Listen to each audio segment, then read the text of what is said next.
I went to school in the Cochal. Therefore I went to school. The two teachers that was there, or two lady teachers, Mrs. Long and Miss Dean. Well, Dublin much posted was that him at school. No? I thought I wasn't a great scholar at school, no, I'll tell you that, but I just got by. And there was great characters around here, you know. Great funny men and women, and we enjoyed life in it, although it was a poor enough old part of the country, but we enjoyed it. We used to make up these old rhymes about whatever happened, you know. We were at it since we were young, myself and old Paddy McGowan, God rest him, he's dead now. I used to go up at night, and we often didn't leave there till 3 and 4 o'clock in the morning, making up old rhymes about everything, you know. Anything, any local had happened to us, somebody a poem made up about it, for a laugh when you went to a house at night, you'd say the man. That's how it was. We never made up anything out that had hurt anyone or ill feeling or anything like that. Right. Oh, it's all taking a good part. No one ever got vexed over nothing. There was one now, as we were looking down at Belhavel Lake. It was about way back in the bad old times when Montgomery ruled the roost there, you know. He was the landlord.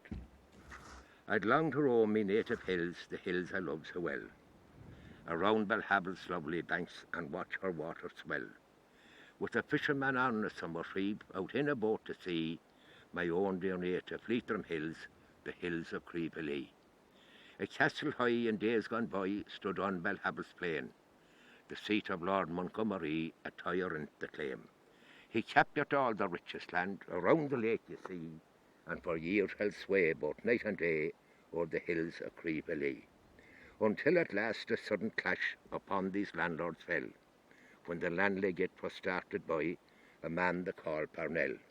It brought him to surrender, it spread so rapidly, and it quickly got a foothold in the hills of Creepalee. Montgomery's pride was then defied and left to pine and rue, for he had to flee from Belhavel's banks, and Master Harry too. His castle it was left to pine, as it stood there on the lee, while the landleg drums met his retreat round the hills of Creepalee. Now here's to those who played a part when Lord Montgomery fled, from Gaiglamon to Altabraw and round the Tundle Head.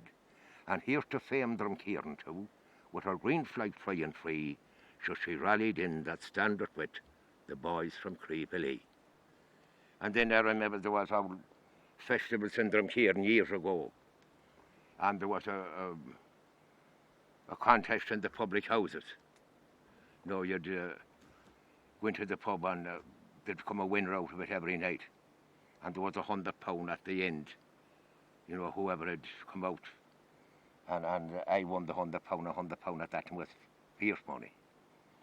Well, it wasn't one of my own, it was the one I said that night was Moriarty. It was a man, Al Roach, that composed it. In a public house in London, Moriarty drank his beer, and he told them wondrous stories of his exploits far and near. We'll have an Irish song, said Kelly, now silence one and all, and Moriarty started singing the Homes of Donegal. There was silence at the finish, and the shouts in core and core. Moriarty says, lads, I'm sorry, I couldn't sing no more. Then he sat there sad and silent, and he gazed into his beer, and his eyes they seemed to moisten, on his cheek there was a tear. Are you going home for Christmas? The kindly barmaid said. Moriarty eyed her slowly, but he sadly shook his head. I was born, says Moriarty, on an island in the west, the last place God created, but the first place that he blessed. We were poor, but we were happy, in our simple little way. Ah, I wish to God I was a lad again, and whistling there today. My father, God be good to him, was drowned one woeful night. Me mother kept on grieving. I was left to work and fight. With Mickey Nogue McCarthy and Mylene Burke O'Shea, I came across to London for to get an honest pay. But I promised to me mother that I'd soon be home again, but the curse of drink came o'er me and enslaved me in its chain. So I haven't seen me mother this 20 years or more, but I know she's back there waiting for me footsteps at the door. Then someone started singing a song called The Winter Snow. 'Twas like an old bell ringing of home and long ago. Moriarty sat and listened, and he shivered his drink away. He said, "I'll make a solemn promise. I'll be home for Christmas Day." Then he saved up every penny he could get into his hand, and some days before the Christmas, he sailed for Ireland. His heart to it was happy, and he felt content and blessed, while the train rolled through the Midlands that brought him to the west. In a little town Kilsheenan that night upon the shore, he gazed across dark water at his island home once more. The stars sure they were shining, and one glittered in the gloom, and it danced above the island, calling Moriarty home. "It's a grand night for the crossing," said the boatman Thomas Bawn. Moriarty didn't know him. He grew up since he had gone. As the boat sailed for the island, the boatman heard him say, "Thanks be to God in heaven, I'll be home for Christmas Day." In a lodging house in London, Moriarty's poor abode. On the table in the hallway, a message lay unread. The message said this morning, "Your poor mother passed away. She'll be buried in Kilsheenan after Mass on Christmas Day." I'm an old dairy farmer, the truth I will tell. And I had an old cow wasn't feeling that well. The way that she acted, it caused me to doubt that she had this disease that they call foot and mouth. So a friend of me own came to see me one day. Says he, "Your old cow, so she's failing away." But he afterwards told me that she might pull through if I got her a drop of the old Mountain Dew. So I went to old Johnny, he lived o'er the hill, and he soon went to work with his worm on still. He made up a mixture of barley and yeast that'd cure any ailment in man or in beast. So I gave her a half one of Johnny's old brew, and the minute she drank it, she started to lew. She finished the bottle and didn't refuse, and now me old cow, she's gone mad on the booze. 'Twasn't long after that me poor wife wasn't well, and the cause of her ailment, sure I couldn't tell. But when she got worse, sure I knew what to do. I went back to old Johnny for more Mountain Dew. So I gave her a half one, and it went to her head. I gave her two more, and I put her to bed. She finished the bottle, I declared to me sins, and early next morning gave back to two twins. Well, the sergeant, he raided old Johnny one day. So you're making poteen, and for that you must pay. You're making poteen, and you have it for sale, so I came to arrest you, and you'll surely get jail. Take your time, says old Johnny, and I won't tell a lie. I always did make a wee drop on the sly. And he reached for a bottle right up on the shelf, saying, "Before you arrest me, you'll taste it yourself." So they both start drinking, and soon they got tight, and the sergeant took lodging with Johnny that night. He lay down on a sofa to have a wee nap, and old Johnny dressed up in his tunic and cap. Poor old Johnny, he died, he was aged 98. He went up to St. Peter that's guarding the gate. Says he, "I'm old Johnny, and I kept a shebeen, and all through me life I made Irish poteen." "Oh, be dad now," says Peter, "do you tell me so? And the place that you came from, I'd like for to know." Says Johnny Drumkeeran, St. Peter did stare, saying, "Come in at once, you're the first man from there."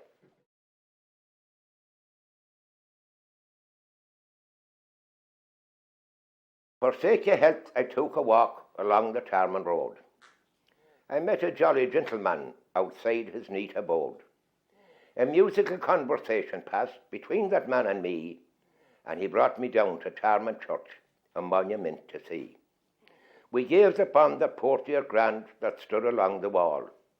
I tried and tried, but tried in vain, these features to recall. But when I scanned the writing, I soon found out the name. 'Twas the famous John McKenna, that musician of great fame. We stood and viewed that portrait grand, it stood out on its own.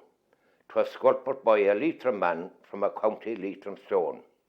Its erection was expensive, and with me you will agree, it's a credit to the district and the local committee. Yes, that was John McKenna that played the Bloomy Youth, and likewise Colonel Fraser on his famous concert flute. The Whinney Hills of Leitrim and the lovely plains of Boyle, 'twas him that gave them credit in that grand old Leitrim style. He was born in his native Tints a century ago, near the groves of Spencer Harbour, where Lough Holland's waters flow. And for to seek employment, he was forced to emigrate to the land of opportunity, the great United States. And when he landed over there, his friends they gathered round to welcome this famed leiterman from near Drumkeeran town. And at every music session, be it hooly dance or ball, McKenna was invited for to entertain them all. The talented musicianer, his fame spread far and near, and soon the record companies of him sure did adhere. He passed on his auditions, and he quickly rose to fame, and by his fame recordians he made himself a name. God rest you, John McKenna, for alas, you're dead and gone. You will always be remembered while your music still lives on. Our music and our heritage you help to keep alive with the youth around Drumkeeran. Sure, I hope it will survive.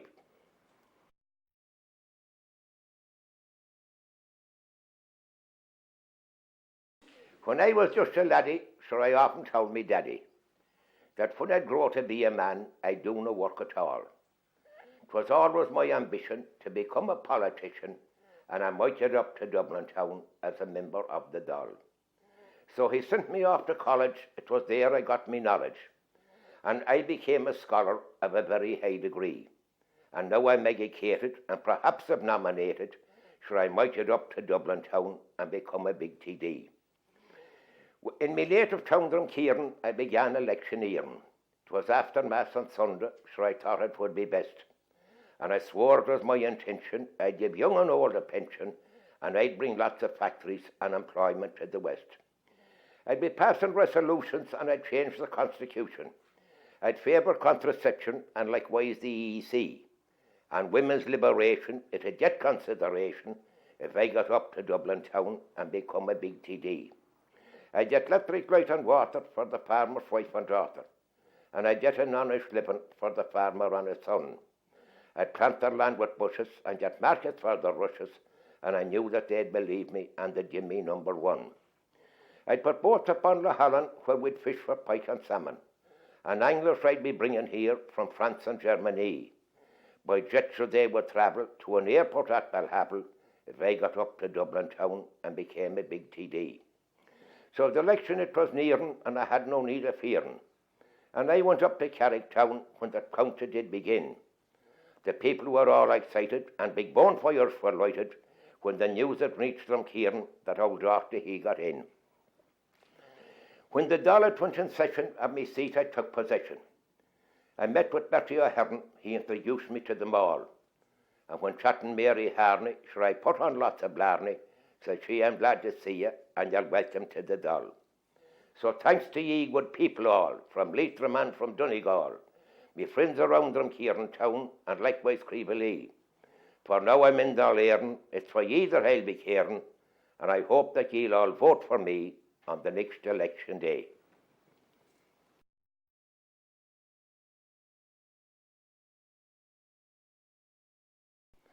I stood in the pub without food or grub, unsensical stories to tell. And when I walked out, sure I staggered about and wound up in the barrack cell. Up in that black hole, sure I blew me coal, so drunk that I couldn't stand. So I'll drink me fill, or I'll foot the bill. God help the drunken man. That coal barrack cell, to me it was hell, and of drunkenness I showed every sign. And a guard said to me, before I let you free, you'll walk on a straight chalk line. Well, I knew at a glance that I hadn't a chance, but to walk it, this is how I began, and halfway over I fell on the floor. God help the drunken man. Well, I jumped to my feet and flopped down on a seat, for my legs were beginning to sag. He quickly wrote down my name and address, and asked me to blow into a bag. Well, my temper arose, and we nearly had blows, and I called to see old Dr. Dan, but the guard said with a grunt, you'll see Justice Kilvarry next month. God help the drunken man. Just at the light, when it got bright, he decided to let me go. Me back was bent and me pockets skint, and me funds were very low. Now leaving that cell, I was raging like hell, saying the neighbours won't hear this if I can, for the old and the young with their gossiping tongue, their death and the drunken man. Now all on me own I started for home. Me steps they were crooked and straight, and although it was bright, sure I got a fright when I came to me own old gate. For there at the gate all night he did wait, me faithful old sheepdog Bran, as I stroked the dog's head, the words that I said, God help the drunken man. The dog started to play, and his back seemed to say, you're spending the money you need. You'd be out on your own if your pay you took home, your wife and your children to feed. Well, me steps they got slow as I watched the dog go, and I suddenly came to a stand. So I know it's no good, for it's got in my blood, God help the drunken man. Well, worse was in store when I opened the door, for there stood the pride of me life. Our baby she fondled so close to her breast was Mary, me charming young wife. With a tear in her eyes should she watch me sway by, as I tripped over kettle and pan, when I flopped into bed, the words that she said, God help the drunken man. Next day I awoke and me heart near broke, when I seen that me money was gone.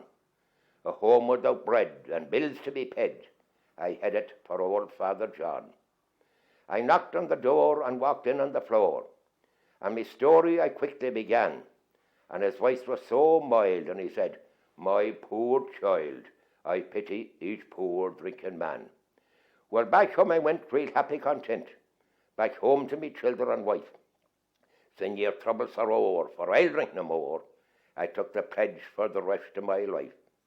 That very same day we all knelt round in prayer, and a promise I made through life's span, that before going to bed the rosary is said and offered up for each poor drinking man.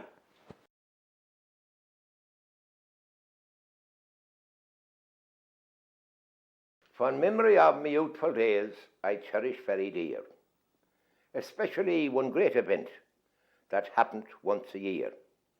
My memory it is failing now, and times have changed since then, but one event I'll ne'er forget, the day the reek went in.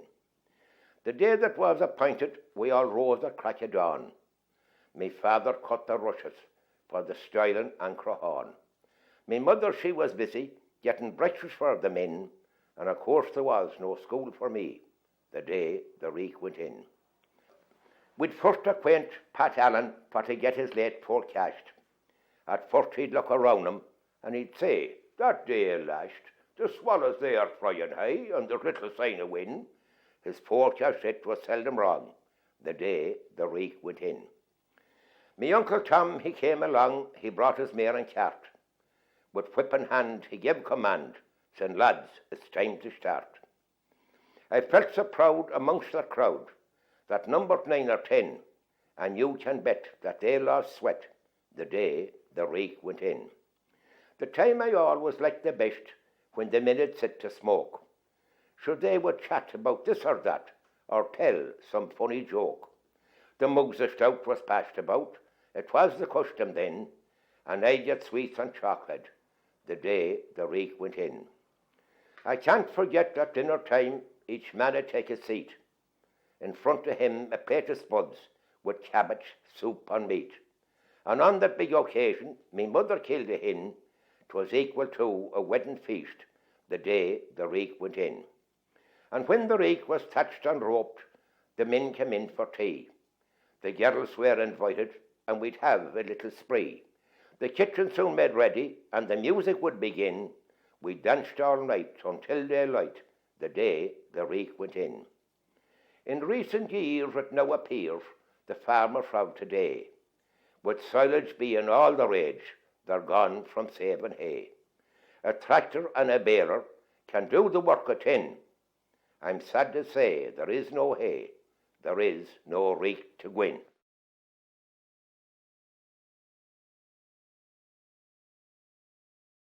In the year of 63, his dream member be me, that's the year that poor Joe went away. And although he's not far, he'll be missed in the bar by Jim Yall on the monthly fair day. Now he is a Dutchman and he's driving a van. He collects from the towns all over in that monster machine, and she's all painted green, and we called her the Leitrim Rover. There was James Doherty from near Creepily. There was Tommy and Frank from the line, and the dancer McGowan making Hulty and Crown, Jim Gall, PJ and O'Brien. There was old McElroy from near Lurgan Boy. He once was an old cattle drover.